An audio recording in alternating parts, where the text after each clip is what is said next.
وہ کسی سیکٹر کے پاس تھا, پرائیویٹ سیکٹر کے پاس تھا, وہ تمام لٹیگیشن میں پھنسے ہوئے تھے. اور آج جو ہے وہ جو ہمارا ایک 600 میگا ہرٹز کا ایک اپروکسیمیٹ نمبر ہے,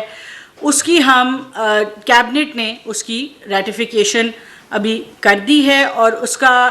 مطلب یہ ہے کہ جو اب اسپیکٹرم آکشن اگلے مہینے انشاءاللہ ہم کریں گے, اس سے نہ صرف ہمارا 3G اور 4G جو ہے وہ چند ماہ میں بہتر ہوگا, بلکہ 5G جو ہے وہ بھی پاکستان میں پہلی دفعہ متعارف کرایا جائے گا. ایک چیز جو اس آکشن میں بنیادی بات ہے وہ یہ ہے کہ انٹرنیٹ جو ہے اس وقت وہ ایک زمانے میں جو ہم ایک ٹریڈیشنل انفراسٹرکچر جس طرح سڑکوں کو کہا کرتے تھے, آج انٹرنیٹ وہ ایک فاؤنڈیشنل انفراسٹرکچر ہے جس پہ اکانومی نے کھڑے ہونا ہے. اور چاہے وہ ہمارا سوشل سیکٹر ہے جس میں ہماری صحت ہے, تعلیم ہے,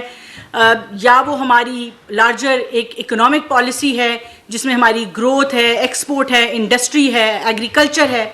ہماری, یا وہ ہماری سیکیورٹی ہے جس میں آل دا وے ٹو نیشنل, آپ کی پرسنل سیکیورٹی, ذاتی سیکیورٹی سے لے کے نیشنل سیکیورٹی تک جو ہے وہ انٹرنیٹ کا ایک کلیدی کردار ہے, جس کے بغیر جو ہے وہ اس کنیکٹیوٹی کے بغیر جو ہے آج کے دور میں آگے بڑھنا ناممکن ہے. اور اس کے لیے ہم نے انشور یہ کرنا ہے کہ ہم کنیکٹیوٹی کو اور انٹرنیٹ کو ایک انیبلنگ ٹول کے طور پہ دیکھیں, جس نے ہمارا ایک اکنامک پوٹینشیل جو ہے اس کو انلاک کرنا ہے, ہمارے نوجوان بچوں کو روزگار دینی ہے. اسی انٹرنیٹ کے ذریعے آپ دیکھیں کہ ہم دنیا کی 4th largest free lancing economy ہیں. ہماری گروتھ جو ہے خالی ٹیک سیکٹر کی وہ تقریباً 20%, 21% کا بلکہ کیگر ہے پچھلے 5 سال کا.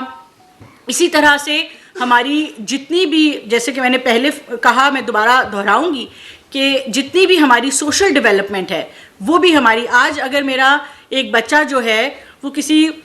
دور دراز کسی رورل ایریا میں, انڈر ڈیولپڈ ایریا میں بیٹھا ہوا ہے, تو اس کو تعلیم بھی انٹرنیٹ کے ذریعے پہنچنی ہے اور اس کو صحت بھی انٹرنیٹ کے ذریعے پہنچنی ہے. تو اس وجہ سے ہم اس کو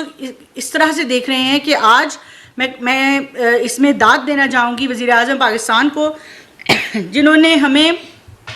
اتنا سپورٹ کیا, اور فائنانس منسٹری کو جن کی بھرپور سپورٹ سے فائنانس منسٹر جو ہیں وہ اسپیکٹرم آکشن کمیٹی کو بھی چیئر کرتے ہیں, ECC کو بھی چیئر کرتے ہیں, ان کی مکمل ہمیں سپورٹ حاصل رہی. اور کوشش ہماری یہ رہے گی کہ ہم بہتر سے بہتر کنڈیشنز کے اوپر جو ہے وہ اسپیکٹرم آکشن کریں, مگر اس کے ساتھ ساتھ جو آبلیگیشنز ہیں, جو کنڈیشنالٹی ہے, جو لائسنسنگ کی آبلیگیشنز ہیں, ان کو پاکستان ٹیلی کام اتھارٹی جو اس پوری چیز کو ریگولیٹ کر رہی ہے, انہوں نے آکشن بھی کرانا ہے, انہوں نے بہت زیادہ محنت اور ارک ریزی کے ساتھ جو ہے کام کیا. اور جو نیرا ہے جو کہ ایک US بیسڈ انٹرنیشنل کنسلٹنٹ ہے, انہوں نے جو ہمیں ریکمنڈیشنز دیں, ان ریکمنڈیشنز کو, اس انڈیپینڈنٹ کنسلٹنٹ کی ریکمنڈیشنز کو فاؤنڈیشن بنا کے ایک پروپوزل جو ہے وہ ECC کے پاس لے کے گیا. ہم لے کے گئے, پہلے اس کو اسپیکٹرم آکشن کمیٹی نے دیکھا اور پھر اس کو ہم ECC کے پاس لے کے گئے, جہاں سے وہ کابینہ میں گئیں. تو اس کنسلٹنٹ کی جو ریکمنڈیشنز ہیں ان کو ہم نے بنیاد بنایا. وہ کنسلٹنٹ جو ہے خالی پاکستان نہیں, اس نے دنیا میں میجورٹی جو ٹیلی کام سیکٹر کی کنسلٹنگ ہے انہوں نے کی. ہمارے ریجن میں تقریباً 75% کنسلٹنگ جو ہے وہ اسپیکٹرم آکشنز کی وہ اسی کنسلٹنٹ نے کی. اور اس نے ہمیں انٹرنیشنل بینچ مارکنگ بھی کر کے دی, وقت کے ساتھ بدلتی ٹیکنالوجیز کو دیکھا, وقت کے ساتھ بدلتی ہوئی پرائسنگز کو دیکھا, آبلیگیشنز کو دیکھا, اور جو انٹرنیٹ کی اپنی ٹیکنالوجیز ہیں ان کو دیکھا. یہ جو اسپیکٹرم آکشن ہونا ہے ایکسکیوز می, اس میں ہمارے پاس 7 بینڈز ہیں, مختلف اسپیکٹرم کے بینڈز ہوتے ہیں. ہمارے پاس 7 بینڈز ہیں جن میں اسپیکٹرم آکشن ہو رہا ہے. ان میں سے صرف 2 بینڈز ایسے ہیں جو پاکستان میں پہلے آکشن ہوئے ہیں. 5 بینڈز ایسے ہیں جو پاکستان میں پہلی دفعہ آکشن ہونے جا رہے ہیں, مگر دنیا میں وہ آبویسلی اویلیبل ہیں. تو یہ جو میں بار بار کہہ رہی ہوں کہ ہم 600 میگا ہرٹز کی اسپیکٹرم آکشن کرنے جا رہے ہیں, ان میں سے فار ایگزامپل 300 میگا ہرٹز جو ہے وہ 3500 کا بینڈ ہے, اس کے اندر ہے. اسی طرح 700 ہے, 1800 ہے,